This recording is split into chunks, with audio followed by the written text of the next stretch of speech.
todo y la tristeza en gozo cambiará.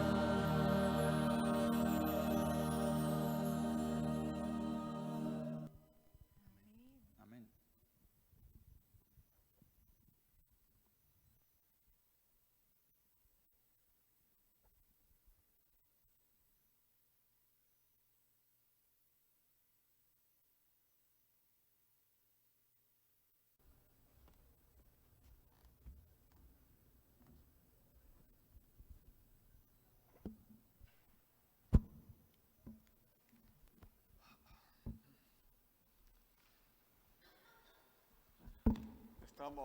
Estamos juntos otra vez y es motivo de gozo el abrir la palabra de Dios.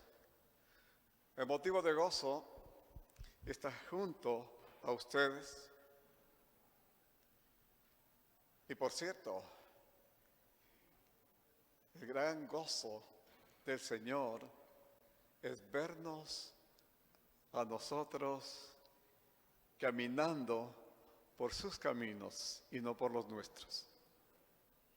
A pesar de las dificultades, a pesar de los problemas, vicisitudes, en fin, que tenemos que enfrentar cada día mientras vivamos en este mundo de pecado, no estamos solos. Jesús va con nosotros. Él prometió: y yo estaré con vosotros hasta el fin del mundo. Qué hermosa promesa, ¿verdad? Por eso deseamos una de estas noches, no importa que quemen los soles, que soplen las lluvias, o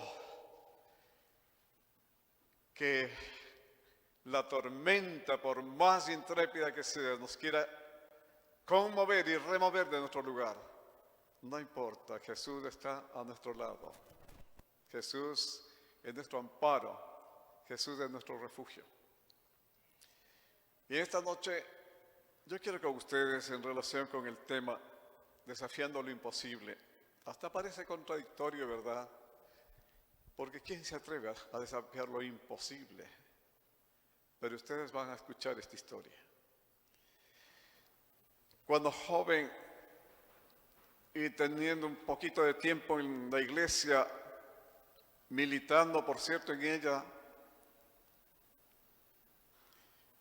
leyendo lo que dice el libro de San Mateo en relación a aquellos desvalidos que, estando en la cárcel, estando en el hospital o estando en la calle hambrientos, los pudimos sostener, visitándolos, preocupándonos de ellos, llevándoles ropa, llevándoles medicina, etc.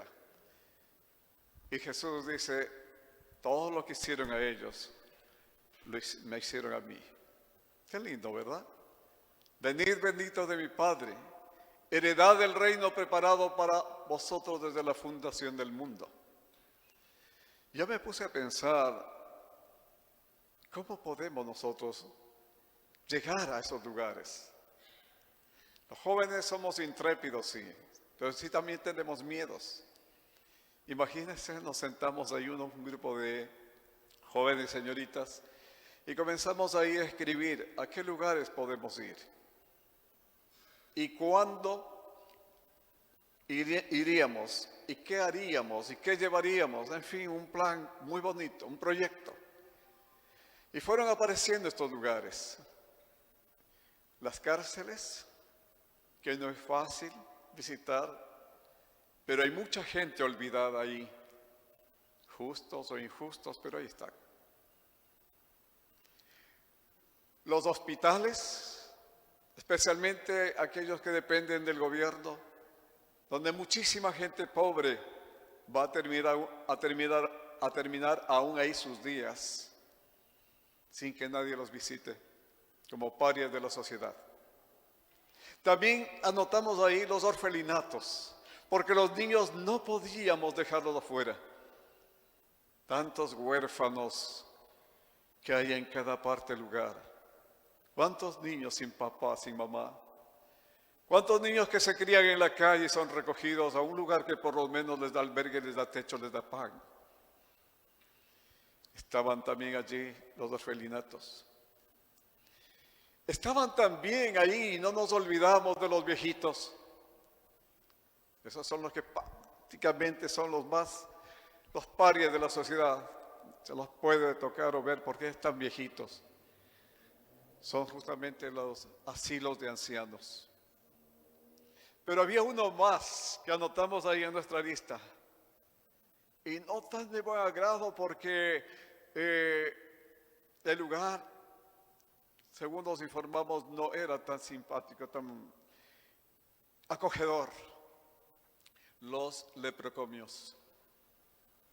No sé, seguramente en el país de ustedes también hay, a donde van los leprosos. Y entonces nos propusimos con el departamento de Dorcas y de Agonisas preparar un plan. Les preparamos ropa, les preparamos alimentos, les preparamos medicinas. Y ahí conseguíamos nosotros de la clínica donde trabajaba quien sería mi esposa, que muy amablemente nos proveía todas esas medicinas gratuitas de las muestras médicas que pedía. Y entonces, con la iglesia toda, anunciábamos con tiempo porque esto era un plan mensual. Y cuando llegaba, pedíamos a los miembros de iglesia que nos ayuden con sus vehículos para llevar a cuantos quisieran acompañar a los jóvenes, respaldando así su actividad misionera. Y saben qué lindo fue realizar este trabajo.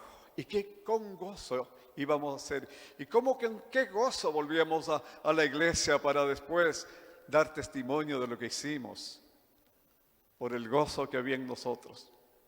No por nada más. Y yo recuerdo, tendría toda la noche para contarles decenas de experiencias de cada lugar. Pero esta noche quiero compartir una. Cuando decidimos ir a visitar el leprocomio. Este lugar estaba aislado de la ciudad. Quedaba prácticamente tras las colinas, en el valle donde prácticamente muere la ciudad. Y ese lugar se llama Guápulo. Y íbamos hasta allá. Y lógico, ya antes habíamos visitado un par de jóvenes a las monjitas, que eran las encargadas del cuidado de ellas. Les preparaban su comidita, les lavaban su ropita, les ayudaban a cambiarse. ¡Qué amor! Y cuando supieron de que éramos un grupo de jóvenes cristianos que queríamos llevarles esto y aquello y lo otro, felices nos abrieron los brazos de par en par. Y llegó el día, llegó. Ellas estaban ya prácticamente todo el grupo de estos enfermos en una sala de reunión o salón de actos que lo llaman. Y nosotros luego, lógicamente, entrábamos en fila por un corredor. Mientras íbamos avanzando por el corredor, estando ya bastante cerca, ya algunos ya estaban ubicándose donde debían estar ubicándose, de repente gritó alguien, ¡ay! Y fue un grito que nos puso los pelos de punta y pensé que podría ser alguna de las chicas de la iglesia y di media vuelta y fui corriendo a ver qué pasaba, en qué podía ayudarle. Y entró en pavor. No quiero estar en este lugar, sáquenme de aquí, por favor. Más tarde conversamos con ella porque ahora quiero reducir todo lo que ocurrió. Y le preguntamos qué pasó. Ella se había retrasado en llegar con el grupo y yéndose por un pasillo, se equivocó de pasillo y se encontró frente a frente a un leproso. Y ella dijo, era un cadáver viviente. Vi su rostro, no tenía rostro, era un esqueleto andante. Imagínense esa impresión cuando la chica mira a aquella persona enferma. Eso fue el grito que produjo. Y en verdad era de mirar esos cuadros de niños, de mujeres de edad, de hombres, ancianos, prácticamente su carne se estaba desfigurando. estaba corrompiendo en su propia piel. No sé si ustedes han visto a algún leproso alguna vez. No sé si ustedes visitaron un leprocomio alguna vez, pero fue tremenda la experiencia que vivimos como jóvenes en aquella situación, en aquel lugar. Saben que esto me llevó a mí a pensar un poquito más sobre la lepra. Fue tanto el impacto que nos causó y comencé a investigar en forma personal sobre la lepra. Investigando sobre esto encontré un hermoso libro que lo describe. Ese libro es El deseo de todas las gentes. Ellen White, su autora, lo describe de esta manera y yo me voy a tomar un par de minutos nada más en leer ¿cómo podemos decir? Esta descripción de los leprosos. Dice, la lepra era la más temida de todas las enfermedades conocidas en el Oriente. Nos está hablando de todos esos tiempos antes de Cristo y lógicamente los tiempos de Jesús. Su carácter incurable y contagioso y sus efectos horribles sobre sus víctimas llenaban a los más valientes de temor. Entre los judíos era considerada como castigo por el pecado y por lo tanto se le llamaba el azote, el dedo de Dios, profundamente arraigada, imposible de borrar, mortífera, era considerada como un símbolo del pecado. La ley ritual declaraba inmundo al leproso, como si estuviese ya muerto. Era despedido de las habitaciones de los hombres. Cualquier cosa que tocase quedaba inmunda y su aliento contaminaba el aire. El sospechoso de tener la enfermedad debía presentarse ante los sacerdotes, quienes habían de examinarle y decidir su caso. Si le declaraban leproso, era aislado de su familia, separado de la congregación de Israel y condenado a asociarse únicamente con aquellos que tenían una aflicción similar. La ley era inflexible en sus requerimientos. Ni aun los reyes y gobernantes estaban exentos.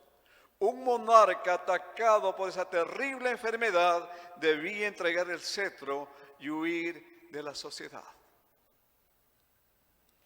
Lejos de sus amigos y parentela, el leproso debía llevar la maldición de su enfermedad.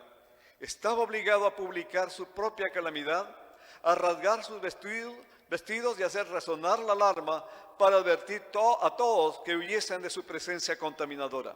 El clamor, inmundo, inmundo, en tono triste, exhalaba el desterrado solitario. Era una señal que oíase con temor y aborrecimiento. Llevaban ellos una campanilla juntos así. Y cuando se iba a acercar a los pozos de agua, ellos tenían que hacer sonar y gritaban. Inmundo, inmundo. Y sabía la gente que era un leproso y huía la gente. Prácticamente ni se acercaba, lógicamente huía por las situaciones que ellos creían que se daban en relación con esta enfermedad. Y saben ustedes, la historia bíblica que vamos a ver esta noche nos dice que en esa región el Señor Jesús estaba realizando su ministerio.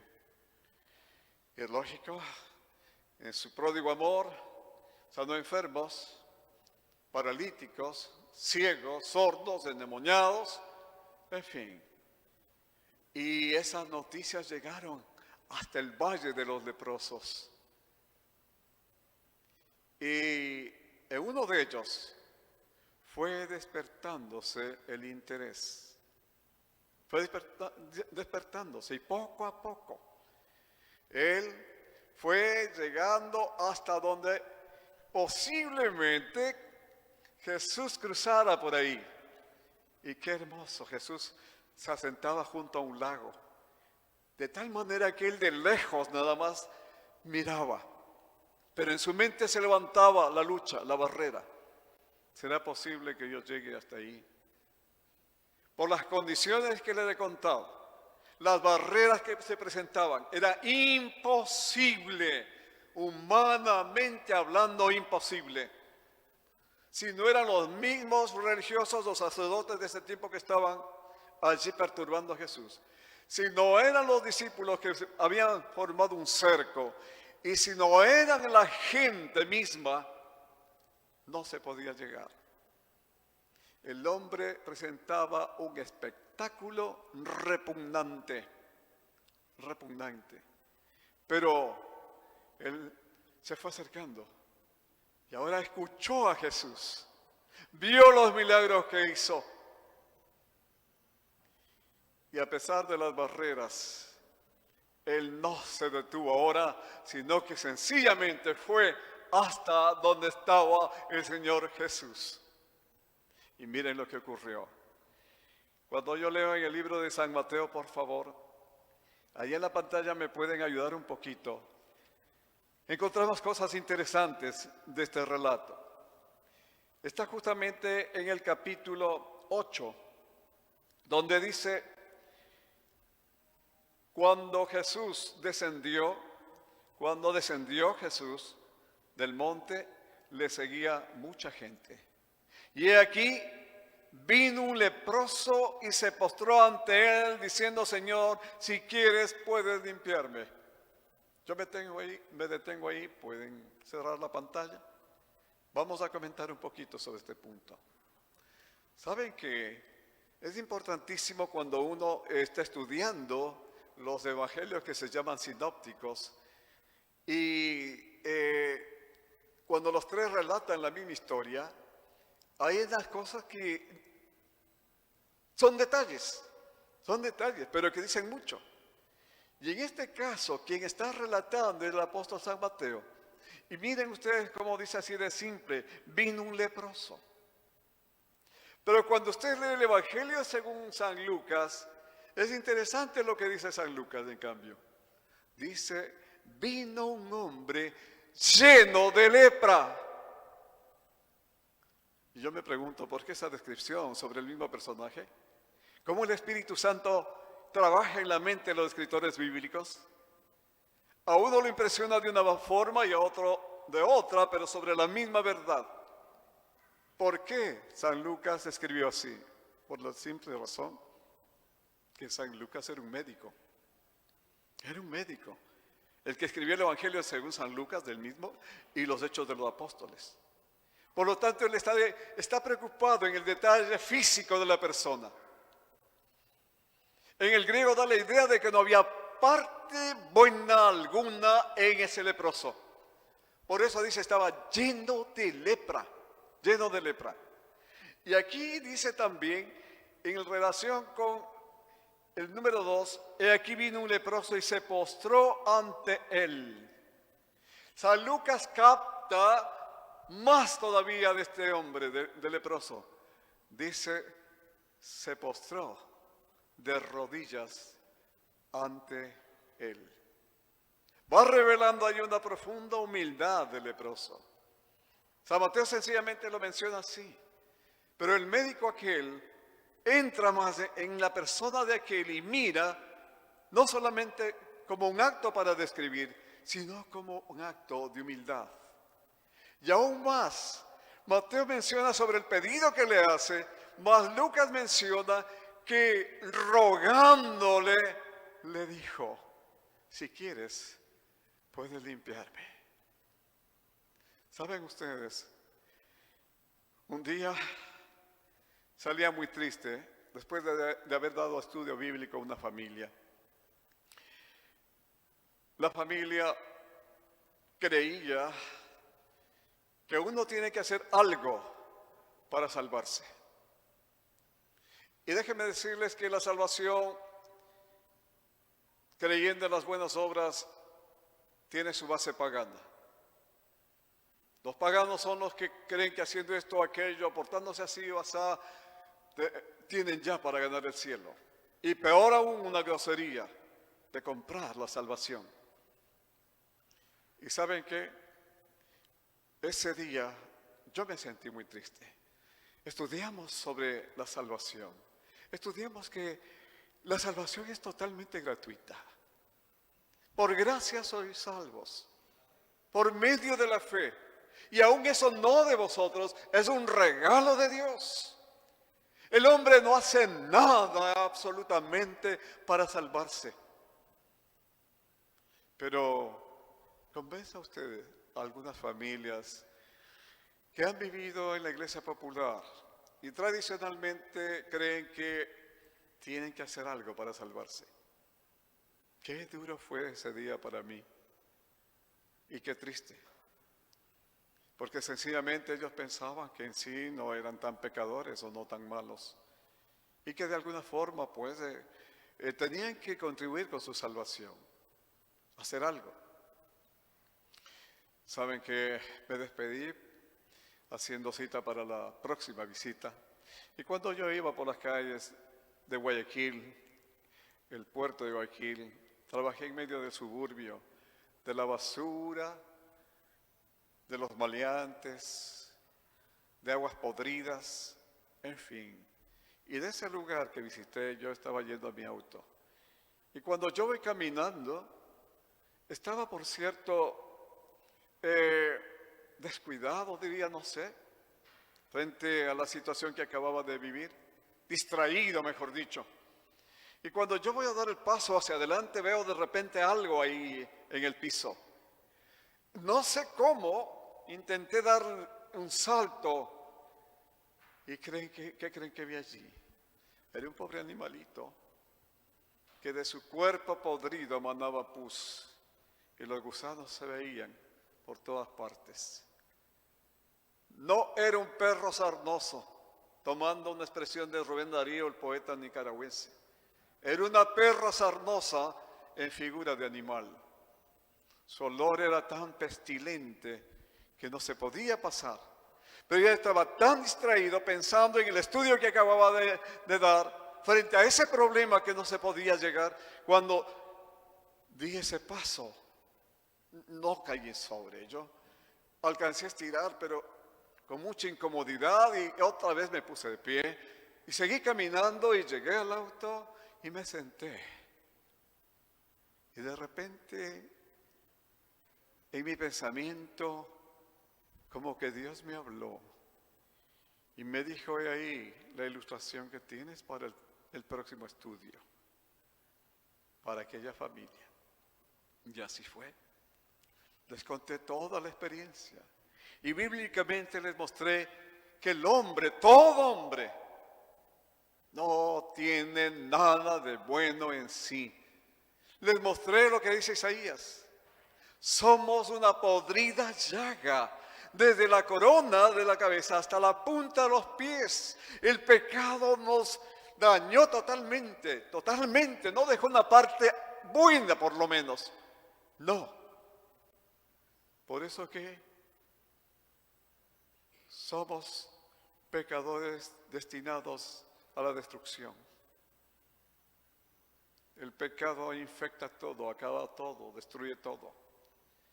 Y cuando le hice ver la necesidad de alguien que pudiera rescatarnos, y mostré a Cristo como nuestro Salvador personal, y todo lo que Él se arriesgó para salvarnos, y que el hombre no tiene que ser absolutamente nada, porque es un insulto para Dios si tú quieres comprar tu salvación. Por la gracia de Dios, aquella familia entendió. Había lágrimas en sus ojos, porque lo que es difícil para el pecador es reconocerse que es un pecador. Siempre uno piensa que algo bueno tiene o es. A los ojos de Dios, todos estamos perdidos. Todos hemos pecado. Por eso fue necesaria la presencia de Cristo, para podernos rescatar del abismo de la iniquidad. Gracias a Dios, esa familia más tarde se entregó a Jesús. Con lágrimas bajaban a las aguas bautismales, confesando a Cristo como su Salvador personal. Habían comprendido que la salvación es un regalo del cielo. Y mis queridos, eso es lo que mucha gente todavía hoy no entiende. Y piensan que deben dejar de hacer esto o aquello, o cuando sean mejores, más buenos, en fin, ahí nos vamos a acercarnos al Señor. Cuando el Señor ha extendido sus brazos, te dice, ven a mí, tal como eres. Tal como eres, tú no tienes que hacer ningún arreglo en tu vida personal. Déjame, yo te creé, yo sé lo que necesitas, yo te voy a cambiar. Vas a nacer de nuevo, serás un nuevo hombre, serás una nueva mujer, un nuevo niño, un nuevo joven. Yo te cambiaré. Porque solamente el que tuvo el poder de crear, tiene el poder de transformar. Y Jesús no es el mejor, es el único. Es el único que nos puede salvar. Y así lo dice el apóstol Lucas, que no hay otro nombre dado a los hombres bajo los cielos, sino Cristo Jesús. Pero sigamos con el relato que les estoy mencionando. Miren un poquito ahora, vamos a mirar el capítulo 8 de San Mateo. Y miren un poco el versículo 2, en la última parte. Cuando le hace un pedido a aquel leproso a Jesús. He aquí que vino un leproso y se postró ante él diciendo, mira aquí, Señor, si quieres, puedes limpiarme. Qué expresión que revela la humildad de este hombre. Si quieres, puedes limpiarme. ¿Es un pedido? ¿Es una súplica? Es un ruego. Si tú quieres, Dios. Qué linda expresión. Si tú quieres, puedes limpiarme. Y mis queridos, ¿cuántas veces nos enfadamos contra Dios al enfrentar una enfermedad? Maldecimos el día que nacimos y aún maldecimos a Dios mismo, culpándole de nuestras desgracias.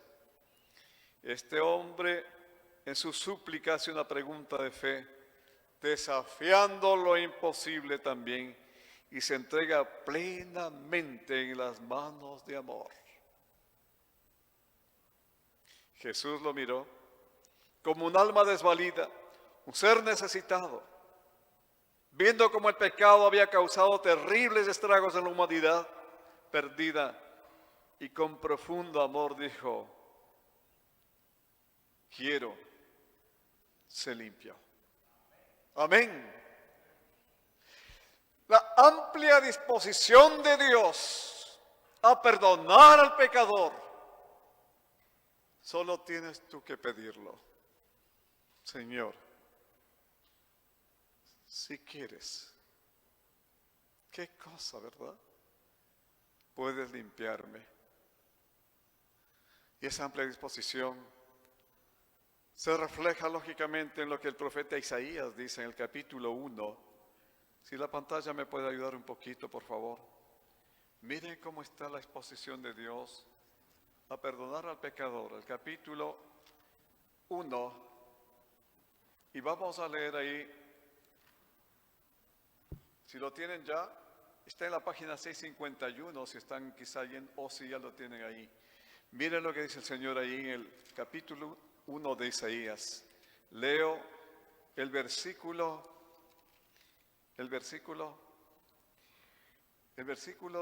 18, ¿sí? Isaías, aquí está. Miren cómo dice Dios a través del profeta. Venid luego. Otras versiones dicen, venid pronto. En otras palabras, no te detengas, ven pronto, dice Jehová, y estemos, ¿qué cosa? A cuenta. ¿Qué trato más noble y directo? Dios quiere estar en paz con ese pecador que ha caído en rebeldía. Ven, le dice, y estemos a cuenta. Si vuestros pecados fueren como la grana, como la nieve serán emblanquecidos. Y si fueren rojos como el carmesí, vendrán a ser como blanca lana.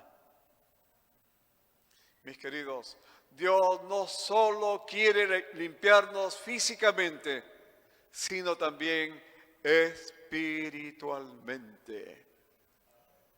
Y me gusta mucho lo que a través del profeta Miqueas sigue diciendo el Señor.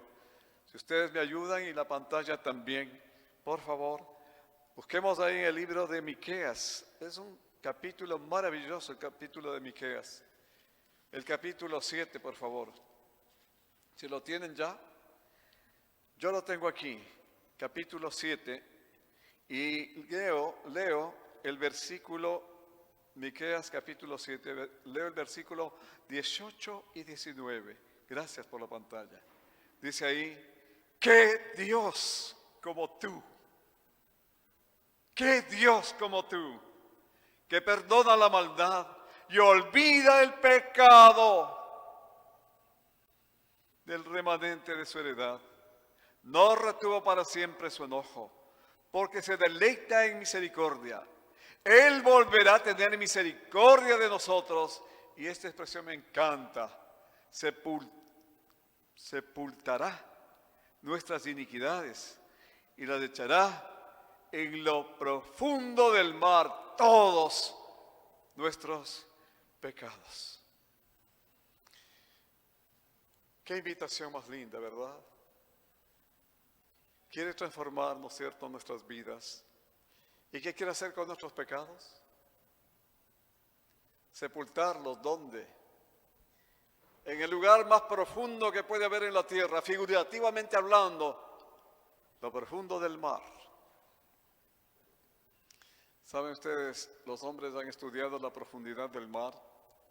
Batiscapa fue cuando en un aparato acuático descendió y hasta donde se pudo ver alcanzaba 10.800 metros de profundidad. Figurativamente, ¿dónde están nuestros pecados? En el fondo del mar. ¿Alguien puede llegar hasta allí? Imposible. ¿Qué nos quiere decir con esto Dios? Si tu pasado te atormenta, si hay pecados acariciados que tuviste, yo te perdono. Yo te perdono. No me acordaré de ellos. Y quiero decirte algo, los sepultaré allí, al fondo del mar. Se dice que un miembro de iglesia era muy efusivo y cada palabra que hablaba el predicador era un amén, amén, amén. Muy interesante. Y una mañana, por atención médica, fue donde el dentista. Y el dentista este doctor era miembro de la iglesia de donde él asistía. Y la secretaria que la recibía era miembro de la iglesia también, eran adventistas. Y entonces la secretaria va donde el doctor de decirle que hay la visita de aquella persona y le dice, y ahora,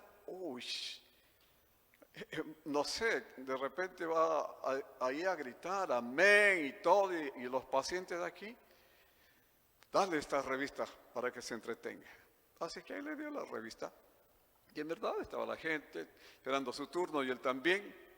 Y de repente se pone de pie. ¡Amén! ¿Saben qué? Había leído en la revista que la profundidad del mar, donde el hombre ha llegado, era 10.800 metros bajo el nivel del mar. Y el hombre decía, amén, mis pecados están allí enterrados. Qué figura más linda, ¿verdad? Dios no nos toma en cuenta nuestro pasado. Como ya hemos vivido, Dios no nos toma en cuenta. Los pecados acariciados que hemos tenido, Dios no nos toma en cuenta. Cuando nosotros cedemos a esa dulce invitación, venid a mí, venid a mí. Y mis queridos, yo quería con ustedes además decir esta noche que la obra de Cristo, o mejor dicho, que esta experiencia de leproso deja algunas lecciones hermosas. El pecado, por ejemplo, nos muestra tan mortífero, peor que la más terrible enfermedad. Nos enseña la obra de Cristo al purificar al leproso de su terrible enfermedad. Es una ilustración de su obra de limpiar el alma del pecado. ¿Saben ustedes? Hay una cosa linda aquí. Antes de seguir en los 2 puntos más que tengo que compartir. Dios quiere sencillamente llevarnos a una relación personal con Él. Que lo entendamos, que lo comprendamos, que podamos nosotros percibir la grandeza de su amor. Y es por eso que cualquier oración puede demorar, menos una, la que uno pide el perdón de los pecados e instantáneamente Dios nos perdona. Si confesamos nuestros pecados, Él es justo para perdonarnos. Instantáneamente, porque el poder de Dios no se limita a nada, porque la sangre de Cristo nos limpia de todo pecado.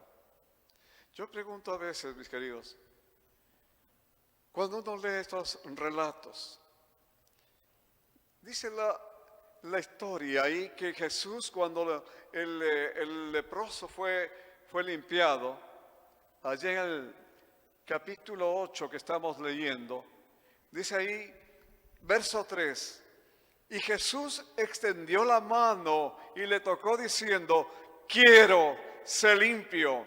Y al instante su lepra desapareció. Cuando yo me pongo a pensar en el relato, digo, ¿por qué Jesús tocó al leproso? ¿Por qué lo tocó? Si la gente aún no quería ni acercarse y huía de su presencia, ¿acaso Jesús no había pronunciado en otras ocasiones su palabra y se había producido el milagro? ¿Por qué con el leproso, que ofreció un espectáculo repugnante, podrido entero, desde la cabeza hasta los pies? ¿Por qué lo tocó? Y yo recordaba cuando vi esa figura de animal allí en aquel portal y que di el salto para no caer sobre él, que luego me dio asco. Mi estómago se revolvió. Pero Jesús no siente asco al toparnos a nosotros. Está mostrando Jesús en esa experiencia de leproso que no hay nada para Jesús que impida que su mano sanadora nos pueda cambiar, nos pueda tocar. Él no tiene temor de contaminarse. Vino a este mundo como ser humano. Pudo haber pecado y perderse eternamente, pero por nosotros Él estuvo dispuesto a hacerlo. Yo tuve asco de ese perro, pero Jesús no tiene asco de nosotros. ¿Por qué, hermano? Porque nos ama. Porque Él es nuestro Padre. Porque nosotros somos sus hijos. Y Él quiere salvarnos. Y miren ustedes que hay una lección más que tenemos que aprender de este incidente. El pecado no solo puede separarnos de nuestros amados en esta tierra, sino también por la eternidad. ¿Saben ustedes? Los jóvenes cantaron sobre la vida del ladrón. Si ustedes fueron viendo cómo iban desarrollando ellos, pueden apagar la pantalla, iban desarrollando ellos en el canto, ¿no es cierto? Y esos 2 hombres vivieron juntos toda la vida como amigos, robaban juntos, estaban en las reuniones de Jesús juntos para poder echar mano del bolso de los inocentes. Estaban los 2, escucharon siempre, unidos por el pecado toda la vida. Y en la cruz, por la decisión que tomaron, quedaron separados para la eternidad.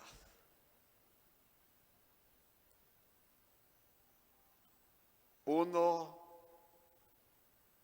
experimentará la muerte eterna, el otro vivirá por la eternidad. ¿Qué hizo la diferencia? Los 2 crecieron juntos, los 2 vivían juntos como amigos, los 2 robaban juntos. Y en la cruz el uno le decía a Jesús, bájate de ahí, sálvate, sálvanos a nosotros. Y el otro le tapaba la boca diciendo, qué mal ha hecho este hombre justo. Como que dice, nosotros vimos todos sus milagros. Nos aprovechábamos aún de ello para robar la gente. ¿Qué ha hecho este hombre para merecer esto? Y allí en la cruz comprende que Jesús estaba dando su vida por él. Así, el Evangelio en segundos, diría yo. Y es por eso que le lleva a hacer un pedido a Jesús. Señor, cuando vuelvas en las nubes de los cielos, ¿qué le dice? ¿Qué le dice? En otras palabras, llévame contigo, sería, ¿verdad? ¿Y qué le respondió Jesús? Le dio la promesa. Hoy, de cierto te digo, hoy estarás, hablaba en el futuro, o sea, cuando Él venga, estarás conmigo en el paraíso. Hermanos, no estamos acercando a nosotros, nos estamos acercando a este día maravilloso del día sábado que está proyectado, una ceremonia bautismal, donde todos estos temas que hemos hablado nos han llevado a Jesús. Y aún el canto del lema, Él es la mejor decisión. Y tú eres el que decides. No olvidemos que las fuerzas del mal trabajarán hasta el último momento para hacer lo que hicieron con aquel ladrón que le negó a Jesús en la cruz.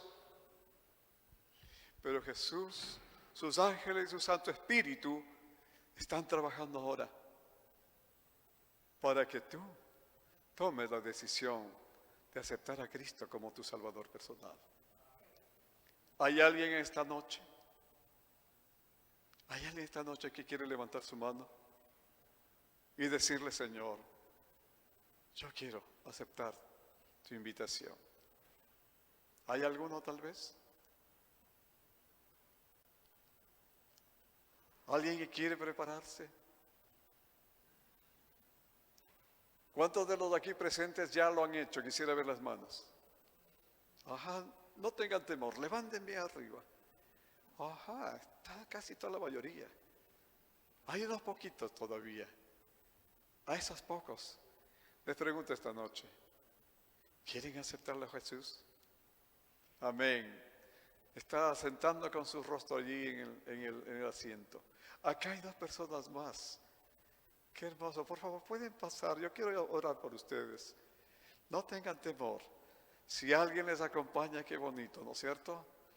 No sé si el pastor Moral quiere acompañarles allí para que puedan ellos sentirse todavía más respaldados. Que aquí hay un grupo de gente que quiere justamente unirse también con Jesús. Que Él nos ama. Y si alguno está luchando así, ahí en su asiento, deje que el Espíritu Santo trabaje dentro de su corazón. No olvide cuánto ha hecho Él por usted. Y esta noche voy a hacer una oración donde ustedes están y lógicamente en presencia de la iglesia. Ahí en su corazón, si usted quiere decirle, Señor, me uno a ellos, tengo un poquito de temor, rompe ese temor, rompe ese miedo y que yo pueda hacer esta decisión de salvación. Puede prometerle al Señor. Padre querido, esta noche te damos gracias una vez más, porque sabemos que tu palabra jamás regresa vacía una vez que ha llegado al corazón de hombres y mujeres sinceros que te buscan. Oh Dios, cuánto nos amas, cuánto diste en la cruz para que ninguna se pierda, sino que todos aquellos que aceptan tengan vida eterna. Y aquí hay, Señor, un grupo de tus hijos que ha venido noche tras noche escuchando los mensajes de salvación y quieren unirse a esta fiesta tan maravillosa que será concretada el día de sábado. Oh Señor, ten misericordia de ellos como ha sido hasta hoy. Cuídales, protégeles. No permitas que el enemigo quiera arrastrarlos para su lado. Él siente rabia porque no quiere perder. Quiere que sigan viviendo en el pecado. Quiere seguir que su estilo de vida siga el mismo. Pero tú, Dios, lo venciste ya en la cruz. Y lo volverás a vencer este sábado. Porque marcarás con ellos el inicio de una nueva vida. En tus manos de amor los pongo. Hágase tu voluntad. Y que con gozo pueda también gritar a los cuatro vientos: Cristo es mi Salvador personal. Gracias, Señor, en el nombre de Jesús. Amén. Pueden tomar asiento, por favor. Amén por esas lindas decisiones. Amén. Dios los bendiga.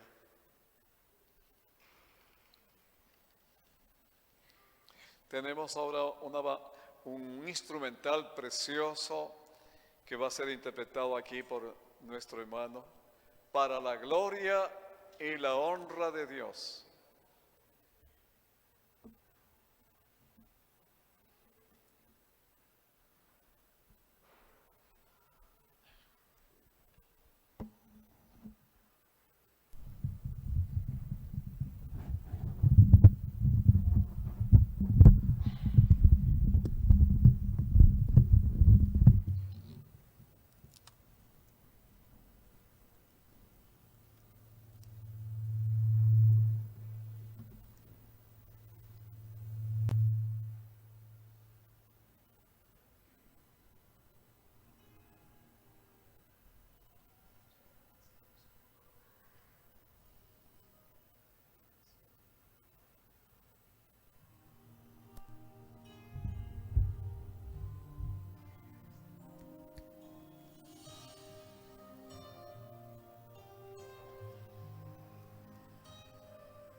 Amén.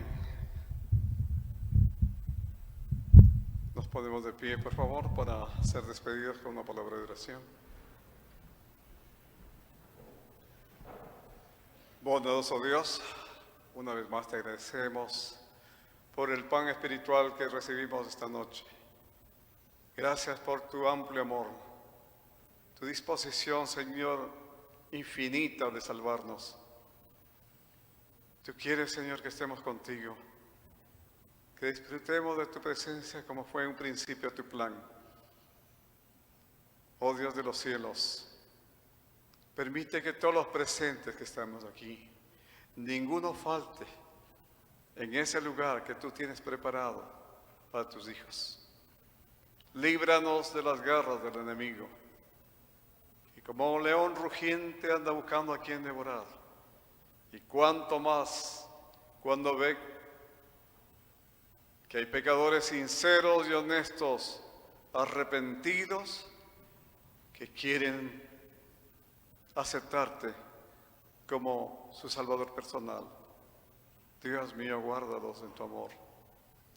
Y a cada uno de los presentes, ayúdanos a seguir adelante, Señor, sabiendo que el día del encuentro contigo está cercano, para que con gozo podamos decir en ese día: este es nuestro Dios, le hemos esperado, Él nos salvará. Y ahora, al regresar a casa una vez más, pedimos, Señor, tu bendición en la compañía de tus ángeles. Y mañana, Señor, nos vuelvas a traer nuevamente a este lugar para seguir escuchando y aprendiendo de tu palabra. Gracias, Señor, muchas gracias. En el nombre de Jesús oramos. Amén.